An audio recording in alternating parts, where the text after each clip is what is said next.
शाही पाठशाला YouTube channel पर आप सभी का बहुत बहुत स्वागत है। आज मैं बीपीएससी सिलेबस को लेकर के आपके बीच उपस्थित हुआ हूँ। वैसे तो आप लोग अधिकांश स्टूडेंट सिलेबस को जानते होंगे कि बीपीएससी का सिलेबस क्या है, कैसे है, लेकिन बहुत सारे ऐसे स्टूडेंट हैं जिनको बीपीएससी का सिलेबस अभी ठीक से नहीं मालूम है, वो जानना चाहते हैं। तो उनको यहाँ से ये जानकारी मिल जाएगी कि बीपीएससी का सिलेबस किस प्रकार से होता है, किस प्रकार से कितने एग्ज़ाम होते हैं, किस एग्ज़ाम में कितने कितने नंबर के प्रश्न पूछे जाते हैं, कितने पेपर से प्रश्न पूछे जाते हैं। इन सारे तथ्यों को लेकर मैं आपके बीच उपस्थित हुआ हूँ। तो आइए एक आसान से डायग्राम के थ्रू हम इस बात को समझते हैं।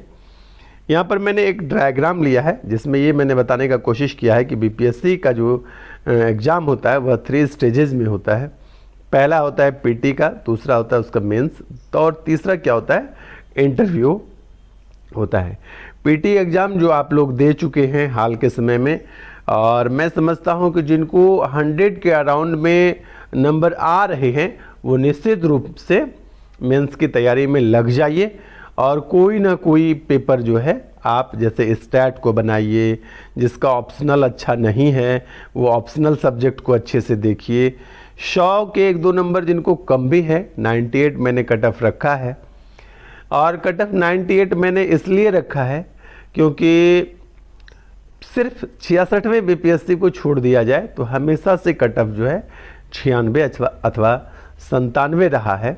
तो मुझे लगता है कि उसी प्रकार से कट ऑफ जो है इस बार भी रहेगा। 66वें बीपीएससी का कट ऑफ बढ़ने का मेरे हिसाब से कारण था कि पेपर लीक था, इसलिए कट ऑफ बढ़ गया। उसके बाद यदि क्वेश्चन लेवल पर बात करें तो क्वेश्चन लेवल बहुत ज़्यादा आसान नहीं था। थोड़े यदि आसान थे तो 1-2 नंबर उसमें से बढ़ा सकते हैं। यदि 97 कट ऑफ था तो 99 कर सकते हैं।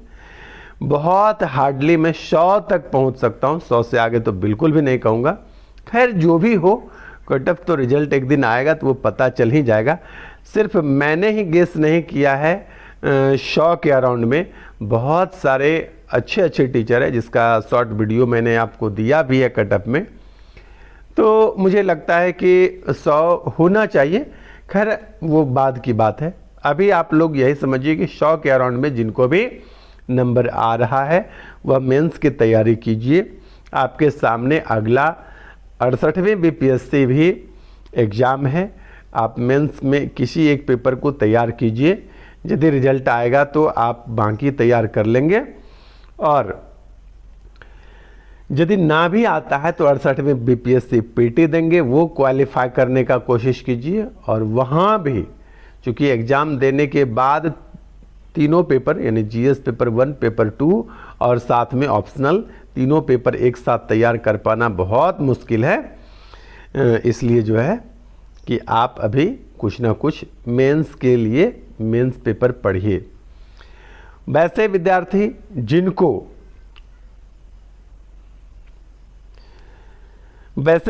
जिनको ऑप्शनल के बारे में कुछ उथल पुथल रहता है कि ऑप्शनल क्या लेना चाहिए, कैसे है, तो लास्ट में मैं ऑप्शनल पर थोड़ी चर्चा करूंगा। वहां पर आप समझ जाएंगे कि ऑप्शनल कैसे चयन करना चाहिए। वैसे विद्यार्थी जो अब तक एग्ज़ाम तो दे रहे हैं लेकिन पहले तैयारी नहीं किए हैं, ऑप्शनल समझ में नहीं आता है, तो ऑप्शनल किन किन शर्तों पर क्या रखना चाहिए इस पर मैं बहुत गहन चर्चा करने वाला हूं। तो लास्ट तक वीडियो को ज़रूर देखिएगा। आइए यहाँ पर समझते हैं। एक पीटी के बारे में तो ज़्यादा मैं कुछ बोलूँगा नहीं क्योंकि आप सब पीटी दे चुके हैं। मुख्य होता है मेंस के बारे में। तो मेंस एग्ज़ाम टोटल 1000 नंबर का आपका होता है, जिसमें 100 नंबर के हिंदी पूछे जाते हैं जो क्वालिफाइंग होता है, और हिंदी की कॉपी पहले चेक होती है। यदि आप हिंदी में क्वालिफाई हैं तो शेष जो ऑप्शनल और जीएस की कॉपी है वो चेक होगी, अन्यथा यदि हिंदी में आप फेल कर जाते हैं तो आपका कॉपी आगे चेक नहीं होगा। तो इस प्रकार से हिंदी क्वालिफाइंग है, लेकिन पास होना बहुत ज़रूरी है। हिंदी में टफ कुछ भी नहीं पूछा जाता है। तो हिंदी में क्या पूछा जाता है इस पर भी मैं आगे चर्चा करूंगा। हिंदी के अलावा 900 नंबर का आपका क्वालिफाइंग तो हो गया, 900 नंबर का आपका ऑप्शनल और जीएस दोनों मिलाकर पूछा जाता है।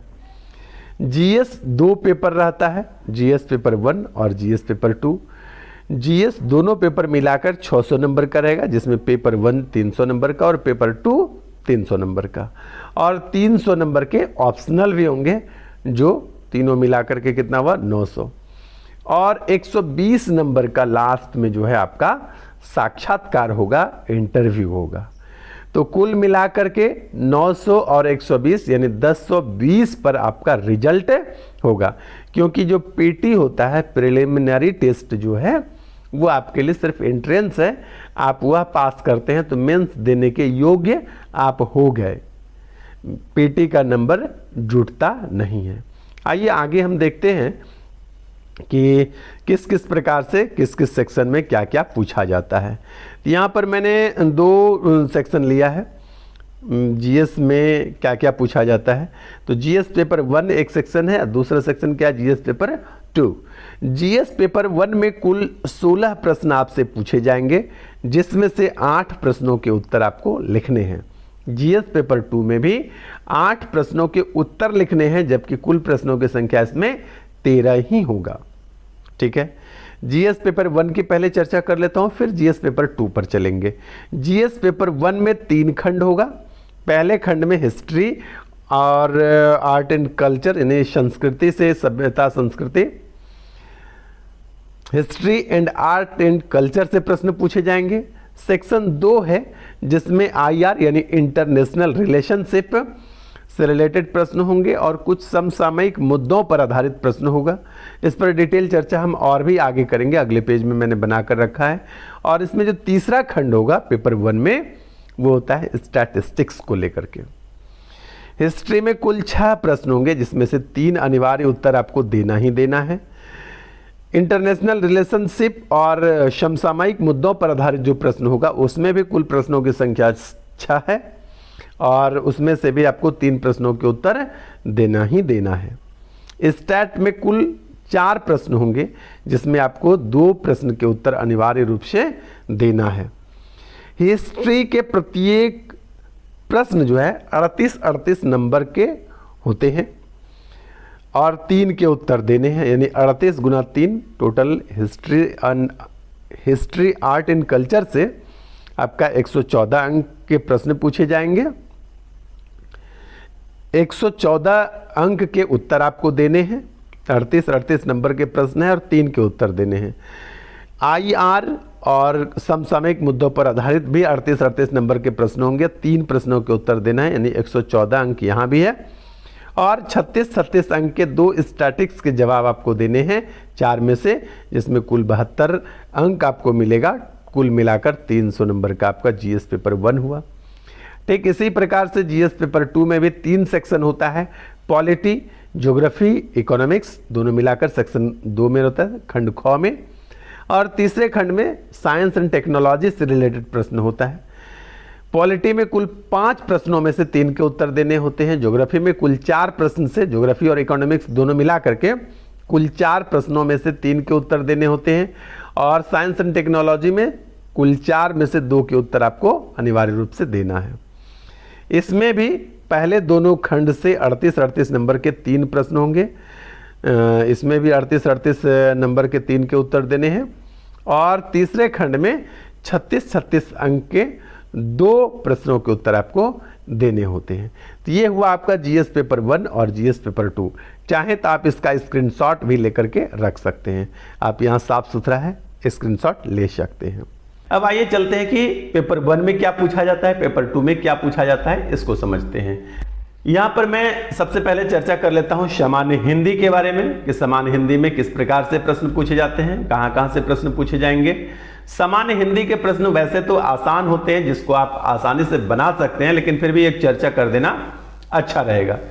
उसमें सबसे पहले आता है कि एक निबंध लिखने होते हैं आपको, जिसमें 5-6 टॉपिक कम से कम दिए हुए होंगे और 5-6 में से जो आपको सुविधा लगता है, आसानी से लिखने में आप सक्षम हैं, उसको क्या करना है कि 500 शब्दों में एक निबंध लिखना है।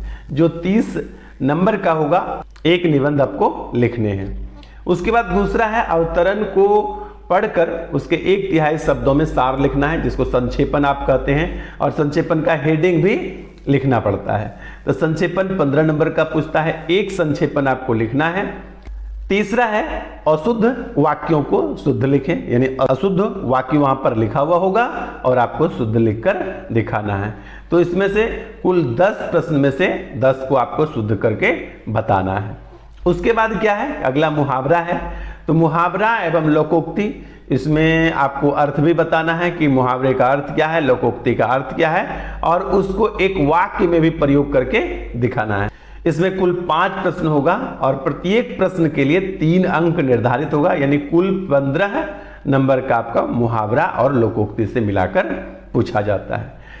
और 5वां खंड है आपका व्याकरण खंड। व्याकरण खंड से आपको कुल 30 नंबर के प्रश्न पूछे जाते हैं और अलग अलग, कभी संज्ञा पूछेगा, कभी सर्वनाम पूछेगा, कभी समास पूछेगा, कभी समासिक विग्रह पूछेगा, कभी पर्यायवाची शब्द, कभी अनेक शब्द के बदले एक शब्द, उपसर्ग, प्रत्यय आदि आदि से प्रश्न आपको व्याकरण खंड से पूछे जाते हैं।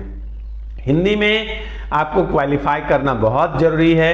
यदि आप हिंदी क्वालिफाई नहीं करते हैं तो क्या होगा, बाकी आपका कॉपी चेक नहीं होगा, क्योंकि सबसे पहले हिंदी का कॉपी चेक होगा। यदि आप हिंदी में पास हैं तब आपका शेष copy GS paper 1, GS paper 2 और ऑप्शनल के कॉपी चेक होंगे, अन्यथा कॉपी आगे आपका चेक नहीं होगा। आइए चलते हैं जीएस पेपर 1 से रिलेटेड कुछ तथ्यों को जानने के लिए। यहां पर मैंने जीएस पेपर 1 को लिया है। इसमें 3 सेक्शन में प्रश्न पूछा जाता है या 3 खंड में प्रश्न पूछा जाएगा, सेक्शन 1, सेक्शन 2 और सेक्शन 3। यहां पर यह लिख सकते हैं खंड क, खंड ख, खंड ग। पहले खंड में आपका जो प्रश्न होगा वो आधुनिक भारत का इतिहास, भारतीय संस्कृति और बिहार के संदर्भ में ये सारी बातें आपसे पूछा जाएगा। दूसरा जो खंड होता है उसमें राष्ट्रीय तथा अंतर्राष्ट्रीय महत्व के वर्तमान घटनाक्रम के प्रश्न पूछे जाते हैं, समसामयिक घटना पर आधारित प्रश्न पूछे जाते हैं। तीसरा जो खंड है सांख्यिकी विश्लेषण है, डाटा इंटरप्रिटेशन है, आरेखन चित्रण से रिलेटेड प्रश्न पूछा जाता है। आप जानते हैं इसमें से 4 में से आपको 2 जवाब देने हैं, इसमें 6 में से 3 जवाब देने हैं और पहले खंड में भी 6 में से 3 के जवाब देने हैं। यानी कुल 16 प्रश्नों में से 8 प्रश्न के उत्तर आपको जीएस पेपर 1 में और 8 के ही उत्तर जीएस पेपर 2 में भी देने हैं, लेकिन कुल 13 प्रश्नों में से। तो जीएस का जो पेपर 2 है, इस जीएस पेपर 2 में भी आपको 3 खंड रहेगा, सेक्शन 1, सेक्शन 2 और सेक्शन 3। पहले सेक्शन में जैसा कि मैं पीछे बता चुका हूं कि पॉलिटी से रिलेटेड प्रश्न पूछा जाता है। भारतीय राज व्यवस्था से संबंधित खंड में भारत की तथा बिहार की राजनीति व्यवस्था से संबंधित प्रश्न पूछे जाएंगे। दूसरा जो खंड होगा, दूसरा जो सेक्शन होगा, उसमें इकोनॉमिक्स और ज्योग्राफी से रिलेटेड प्रश्न होगा। ठीक है, भारतीय अर्थव्यवस्था और भारत तथा बिहार के भूगोल खंड में भारत की योजना और भारत के भौतिक, आर्थिक और सामाजिक भूगोल से संबंधित प्रश्न पूछे जाएंगे। तीसरा खंड जैसा पीछे हम लोग देख चुके हैं, साइंस एंड टेक्नोलॉजी से रिलेटेड प्रश्न होता है। तो भारत के विषय में विज्ञान और प्रौद्योगिकी के महत्व और प्रभाव से संबंधित प्रश्न पूछे जाएंगे। तीनों खंड में, इसमें पॉलिटी में 5 में से आपको 3 के जवाब देने हैं, ज्योग्राफी इकोनॉमिक्स में कुल 4 में से ही आपको 3 के जवाब देने हैं, और जो तीसरा खंड है साइंस एंड टेक्नोलॉजी का, इसमें 4 में से आपको 2 के जवाब देने होते हैं। अब आइए चलते हैं ऑप्शनल पर। ऑप्शनल में मैंने यहां पर कुछ इसलिए नहीं लिखा है कि ऑप्शनल सब्जेक्ट सभी स्टूडेंट्स का अलग अलग हो सकता है, तो सभी ऑप्शनल के बारे में मैं तो डिटेल नहीं बात कर सकता हूं, क्योंकि मेरा भी कोई एक ही पेपर ऑप्शनल था। मेरा ऑप्शनल था पीए यानी पब्लिक एडमिनिस्ट्रेशन, लोक प्रशासन।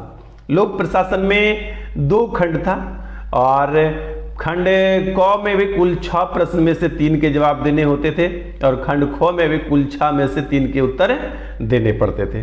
तो दोनों खंडों से बराबर बराबर आपको जवाब देने हैं और आपका ऑप्शनल भी 300 अंकों का पूछा जाता है। अब यहां पर मैं कह रहा था कि ऑप्शनल सब्जेक्ट का चयन कैसे करें। अब तक भी जिनको इस प्रकार की समस्या बनी हुई है कि ऑप्शनल सब्जेक्ट कैसे चयन किया जाए, तो मैं उनके लिए यहाँ थोड़ी चर्चा करना चाहता हूँ कि ऑप्शनल सब्जेक्ट को आप कैसे चयन करेंगे। सबसे पहले तो यहाँ पर मैं जानकारी दे दूं कि ऑप्शनल सब्जेक्ट को चयन करने के लिए आपके ऑनर्स सब्जेक्ट से कोई लेना देना नहीं है। आपका ऑनर्स कुछ भी हो, दूसरा सब्जेक्ट ऑप्शनल के रूप में ले सकते हैं। जैसे कि आपका ऑनर्स यदि हिस्ट्री है तो आप चाहें तो ऑप्शनल में आप ज्योग्राफी रख सकते हैं, ठीक है। तो ऑप्शनल का चयन कैसे करें? सबसे पहले तो मैं यही कहूंगा, यदि आपका ऑनर्स पेपर की तैयारी बहुत अच्छी है, आप उसके बारे में डिटेल नॉलेज रखते हैं, तो आपका जो ऑनर्स पेपर है उसी को आप ऑप्शनल बना सकते हैं। दूसरा तरीका है कि जो मैं सबसे अच्छा मानता हूं सभी विद्यार्थियों के लिए, वो ये कि आप उन सब्जेक्ट को अपना ऑप्शनल बनाएं जिस सब्जेक्ट से प्रारंभिक परीक्षा में प्रश्न पूछे जाते हैं।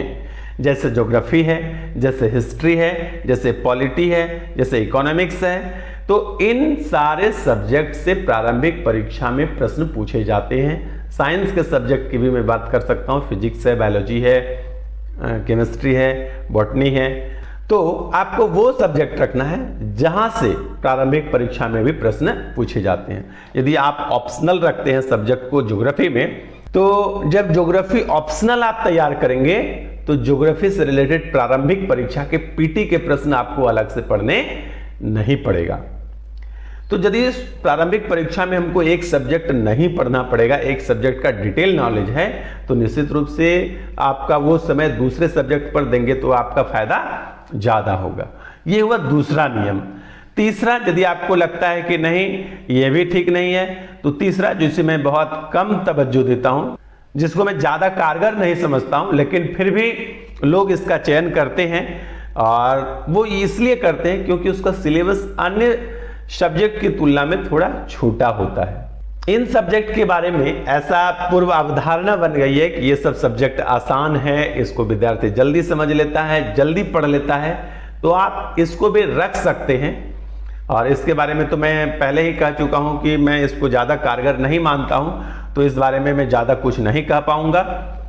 खैर, जो भी हो, आपको भी यदि कोई नया आइडिया मन में क्रिएट होता है, उत्पन्न होता है, आप हमें जरूर कमेंट करें, जरूर शेयर करें।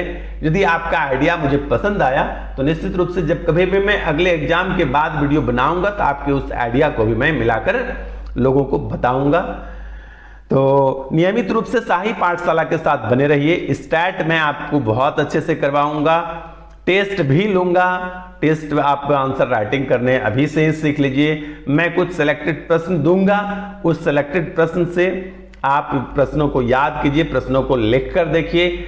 आप जो मेंस की तैयारी करेंगे तो नियमित रूप से आपको 2 घंटे, 3 घंटे, 4 घंटे लिख लिख कर देखने हैं, क्योंकि यदि आप लिख कर नहीं देखेंगे तो वहां पर 3 घंटे में सभी प्रश्नों को याद रहने के बावजूद भी आप उत्तर नहीं लिख पाएंगे। तो बहुत तेजी से लिखने की प्रैक्टिस करने हैं, आंसर कैसे याद करने हैं, कैसे टॉपिक बनाने हैं, सभी तथ्यों पर तेजी से विचार करते चलना है, याद करते चलने हैं। अधिक समय तक आपको पढ़ाई करना है। जो मार्केट में उपलब्ध इंपॉर्टेंट पुस्तक है उसके लिए भी मैं एक वीडियो बना दूंगा, वो देख लेंगे। लेकिन सबसे ज्यादा इंपॉर्टेंट यही है, मैं एक बात विद्यार्थी से हमेशा कहता हूं और बहुत इंपॉर्टेंट बात कहता हूं कि बीपीएससी छोटा एग्जाम नहीं है। बीपीएससी अपने आप में एक स्टैंडर्ड एग्जाम है, और बीपीएससी का एग्जाम तभी निकलेगा जब कोई विद्यार्थी अपने आप को एज ए टीचर रिप्रेजेंट करने लगेगा, तो उस विद्यार्थी का रिजल्ट गारंटी हो जाएगा। तो बने रहिए शाही पाठशाला के साथ। धन्यवाद।